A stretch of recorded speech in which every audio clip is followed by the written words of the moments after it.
What is up, guys? Welcome back to the channel. My name is Ryan, your DIY guy. If you're new here, welcome. Go ahead, like and subscribe so you don't miss out on any of this exciting DIY content that we've got going on. And if you're returning, welcome again, and thanks so much for your support, including our super fans. Thank you for all your love and support. Now, on this episode, we have a 3-part series, so you're going to want to make sure you're subscribed and hit that notification bell so you don't miss out on any of this exciting DIY content. We've got an epic landscape transformation, including drainage, irrigation, landscaping, as well as retaining walls. You're going to want to stick around right until the end to catch all of that. But enough said, let's get into the video.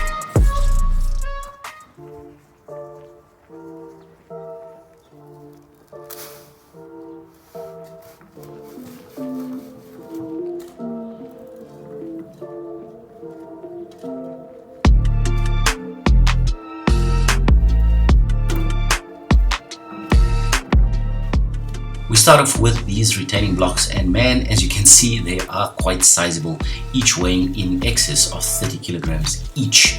So that was quite significant to carry, probably only 3 in a wheelbarrow at a time. But we excavated the area where we're going to be laying the retaining blocks out just to get an approximate level surface. We started with a rough level with a smaller grade of gravel, and then we add a larger gravel set so that they can mix together and provide a firm foundation for all of the retaining blocks.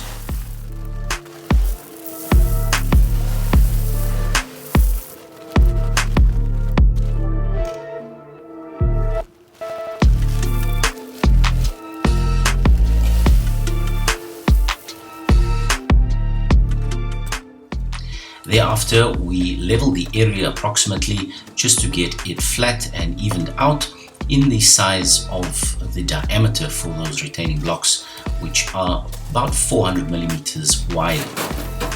Make sure, if you're not yet, go ahead and subscribe so that you don't miss out on any of this exciting DIY content that we've got going on. And of course, turn on your notification bell so you get notified first when we post a new video in the series and other videos on the channel. Now, it's a good thing that we tested out the water, because as you can see, it's very slow to come out of the hosepipe, which signaled that the pressure was too weak for the irrigation that's upcoming. And that was a bit of luck, because we could get the plumber in before we had any further issues. But watering the area also helps with compaction. We did come back afterwards with a hand tamp just to level out the area once we got the level grade.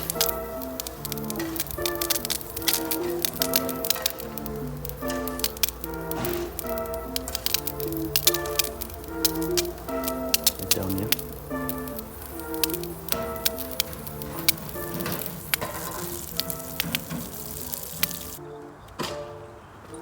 Then, simply using a piece of wood which was quite straight, we then also placed the level on top and determined what the level grade would be.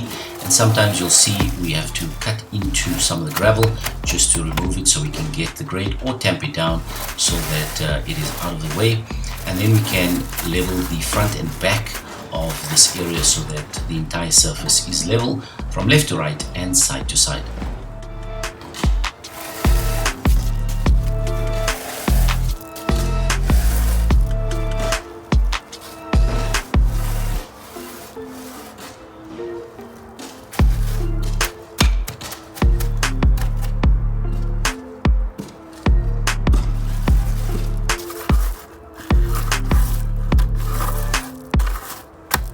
Now that we've got the level from left to right, we can go ahead from front to back and also compact and tamp the area a bit more, just to ensure that we meet up with that determined level grade that we did in the previous step.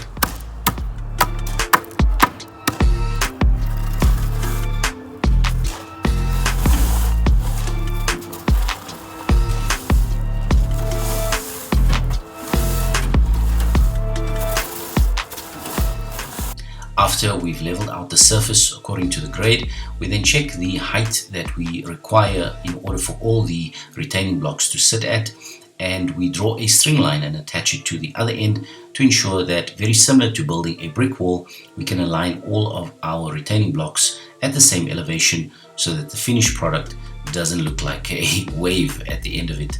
And as you can see, the bubble line is now in the center, so we're ready to get started. A huge shout out to all our Nail and Screw subscribers. Thanks to you guys, we're now eligible for super thanks, which means you can continue showing your love and support by donating to the channel, allowing us to produce more awesome content into the future. And you'll also be able to post a colorful comment in the comment section, and all our super thanks subscribers will get a special shout out at the end of every video. Thanks again, and let's jump back into this one.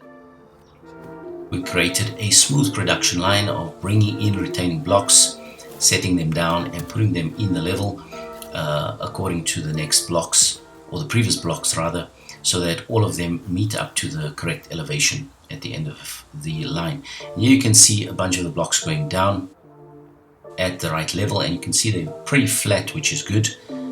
A little bit of variance is not major. We're just retaining that bunch of swell behind the retaining blocks, and we'll bring it around the curve so that it meets with the bottom elevation.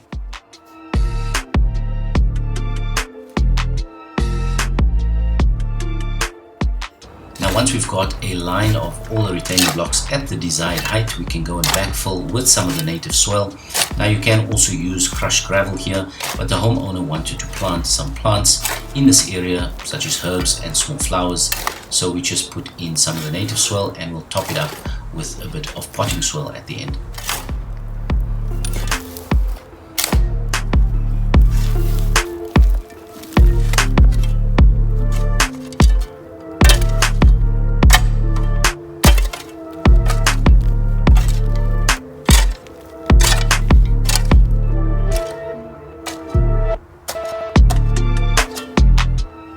Here's a good view of how the line is turning out for all these retaining blocks. This was quite a mission carrying it by hand, but we did a fairly good job. Here again, we are watering some of the soil just to also clean off the tops in preparation for the next layer, but also to provide some compaction of that soil so that any air pockets can disappear. And over on the other end in front of the pool, we had quite a significant change in level of grade from the top to the bottom. So we're preparing out the foundation area, and in similar fashion we'll be laying down some gravel so that we can create a level base.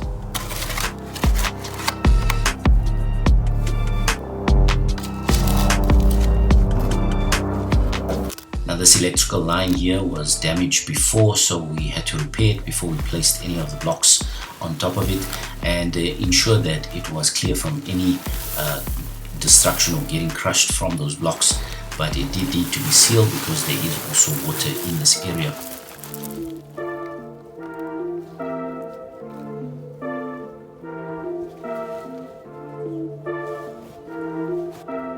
Now with the first line going down, we could start leveling out for the second layer and start placing them out. We've checked our level lines, which match up nicely to the level of the pool.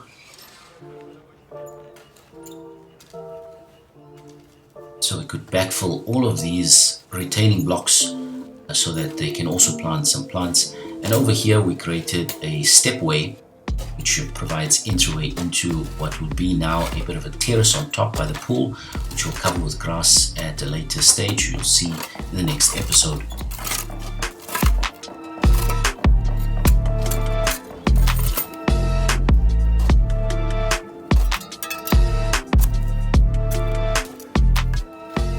Well, that concludes the very first episode in the series of this exciting landscape transformation. Next up, we'll be putting down our irrigation and drainage lines, so you don't want to miss that. Make sure you're subscribed and hit that notification bell. And by the way, are we friends yet? Follow us over on Instagram, where you'll get VIP access to some of this content before YouTube. Until then, stick around and we'll see you on Nail and Screw.